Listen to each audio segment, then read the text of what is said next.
घुसपैठ ये भारत की इतनी बड़ी समस्या है जिसे शायद यूसीसी भी खत्म नहीं कर सकता। एनआरसी से कितने घुसपैठी रुके हैं वो बताने की जरूरत नहीं है। इस वक्त हमारे लचर कानूनों और लचर रवैये के कारण देश में करोड़ों घुसपैठिए पल रहे हैं। आज जो हाल फ्रांस का है वो हाल कल भारत का भी हो सकता है अगर घुसपैठ को नहीं रोका गया। देश में जितने भी सीमावर्ती इलाके हैं, किसी भी इलाके में चले जाइए, हर जगह कुकुरमुते की तरह मदरसे मजार उगाई हैं। देश की जनसंख्या में अजीबोगरीब बदलाव हो रहे हैं और इन बदलावों को कैसे रोका जा सकता है उसका इलाज बता रहे हैं सुप्रीम कोर्ट के वरिष्ठ वकील अश्वनी उपाध्याय। आप भी सुनिए।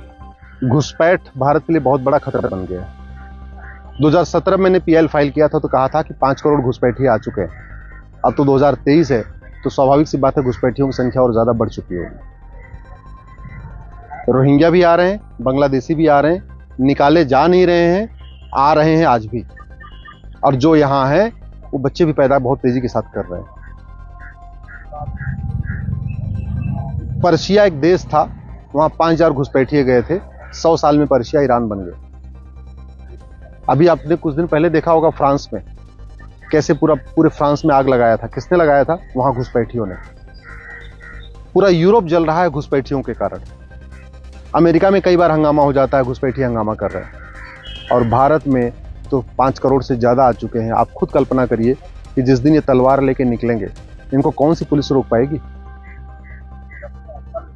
घुसपैठ का समाधान है, बिना एनआरसी लागू किए ही घुसपैठिए भाग जाएंगे, मैं गारंटी लेता हूं। कहते नहीं सठे साठ्यम समाचरित। एक कानून बना दिया जाए कि जो लोग भारत में अवैध रूप से रहते हैं ये 3 महीने के अंदर भारत छोड़ के भाग जाएं, नहीं तो हम इनको आजीवन कारावास की सजा देंगे। 100% प्रॉपर्टी जब्त करेंगे और पूरे के पूरे परिवार को जेल में सड़ा देंगे। 50 साल के लिए सड़ाएंगे। मैं गारंटी के साथ कहता हूं ये घुसपैठिए खुद ब खुद, जो चाहे वो जम्मू में है, चाहे दिल्ली में है, चाहे वो आपके चंडीगढ़ में है, चाहे वो मुंबई में है, अहमदाबाद में, जहां पे भी हैं, ये अपने पैसे से भागेंगे। इनको पुलिस खोजने की जरूरत नहीं पड़ेगी, एनआरसी नहीं लागू करना पड़ेगा। 100% एक कानून सरकार बना दे कि जो लोग भारत में अवैध रूप से रह रहे हैं 3 महीने के अंदर भाग जाएं, और अगर 3 महीने के बाद यहां पाए गए 100% प्रॉपर्टी जब्त होगी और 50 साल के लिए जेल में डालेंगे। दूसरा, ये घुसपैठिए ऐसे नहीं आते हैं। घुसपैठ का मूल कारण ही भ्रष्टाचार है, घूसखोरी है। ये घुसपैठिए बॉर्डर पे घूस दे के आते हैं, घूस दे के राशन कार्ड बनवाते हैं, घूस दे के वोटर आईडी बनवाते हैं, घूस दे के बर्थ सर्टिफिकेट बनवाते हैं, घूस दे के पासपोर्ट बनवाते हैं, घूस दे के ड्राइविंग लाइसेंस बनवाते हैं, सारा का सारा। फिर बाद में जनधन खाता खोल लेते हैं, अकाउंट खोल लेते हैं और सारी सरकारी योजनाओं का फायदा लेते हैं। इसलिए मैं देश के टैक्स पेयर से कह रहा हूं, आप जो टैक्स देते हो इन घुसपैठियों के लिए देते हैं या भारतीयों के लिए देते हैं? अगर आप ये जो पैसा देते हो, टैक्स देते हो, घुसपैठियों के लिए देते हो तो बहुत बढ़िया, चुपचाप बैठे रहो, आराम से अपनी अपनी पार्टियों की गुलामी करते रहो। लेकिन अगर आप ये पैसा घुसपैठियों के लिए नहीं देते हो तो दल हित से ऊपर उठो, दल गुलामी छोड़ो, अपने अपने सांसद विधायक से पूछो कि घुसपैठियों को आजीवन कारावास देने का कानून कब बनेगा। और घुसपैठियों को नहीं, जो घुसपैठ का मूल कारण ही भ्रष्टाचार है। 2000 रुपए में इनका आधार बनाने वाले, 2000 रुपए में राशन कार्ड बनाने वाले, 3000 रुपए में ड्राइविंग लाइसेंस बनाने वाले, 2000 रुपए में बर्थ सर्टिफिकेट बनाने वाले, 2000 में वोटर आईडी बनाने वाले कौन है? भारत के लोग हैं। तो जब तक भ्रष्टाचार के खिलाफ कठोर कानून नहीं बनेगा, जब से आय से अधिक संपत्ति 100% जब्त करने और भ्रष्टाचारियों को आजीवन कारावास देने कानून नहीं बनेगा, तब तक इनके डॉक्यूमेंट बनते रहेंगे। जब तक भ्रष्टाचार को राष्ट्र की सुरक्षा के लिए खतरा नहीं घोषित किया जाएगा। वास्तव में हमारी राष्ट्र की सुरक्षा के लिए सबसे बड़ा खतरा है घुसपैठ, और घुसपैठ का मूल कारण है भ्रष्टाचार। यानी भ्रष्टाचार हमारी राष्ट्रीय सुरक्षा के लिए खतरा है। तो ये जो भ्रष्टाचारी पकड़े जाते हैं उनके ऊपर एनएसए क्यों नहीं लगाया जाता? ये जो घुसपैठिए पकड़े जा रहे हैं इनके ऊपर एनएसए क्यों नहीं लगाया जाता? नेशनल सिक्योरिटी एक्ट है ना हमारे पास। हम क्यों नहीं अवैध घुसपैठ को राष्ट्रीय सुरक्षा के लिए खतरा घोषित कर रहे हैं? हम क्यों नहीं भ्रष्टाचार को राष्ट्रीय सुरक्षा के लिए खतरा घोषित कर रहे हैं? भ्रष्टाचारियों पे नेशनल सिक्योरिटी एक्ट एनएसए क्यों नहीं लगाते? 1 साल तक जमानत ही नहीं होगी। घुसपैठियों पे एनएसए क्यों नहीं लगाते? 1 साल तक जमानत ही नहीं होगी, सड़े रहेंगे 1 साल तक। और जो इनके मददगार हैं, जो इनका डॉक्यूमेंट बनाते हैं, चाहे वो आधार बनाते हैं, राशन कार्ड बनाते हैं, वोटर आईडी बनाते हैं, बर्थ सर्टिफिकेट बनाते हैं, जो बनाते हैं, हम उनके खिलाफ एनएसए क्यों नहीं लगा रहे?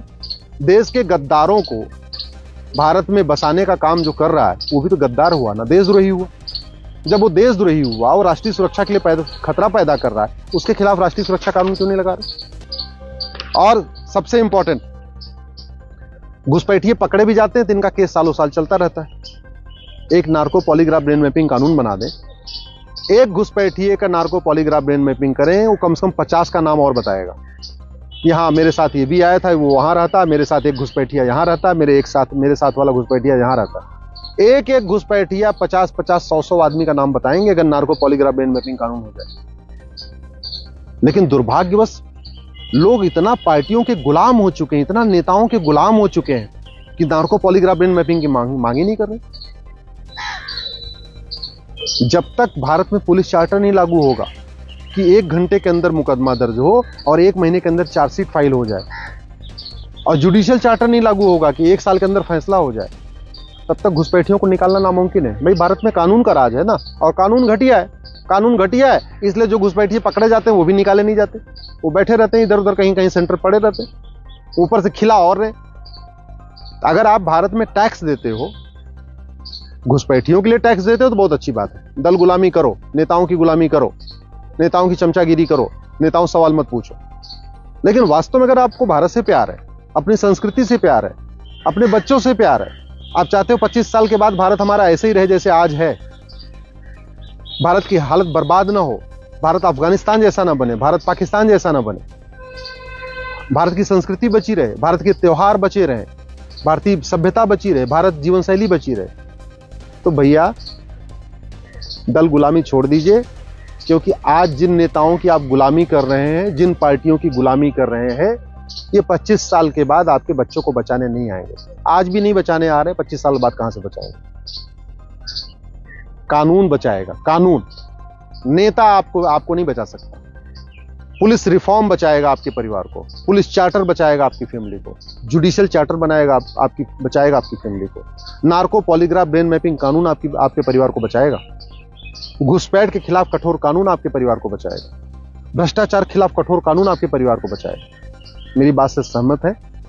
इस वीडियो को अपने सांसद विधायक को भेजिए, अपने पसंदीदा नेता को भेजिए, और अपने सोशल मीडिया पर इसको जरूर शेयर करिए। जय हिंद।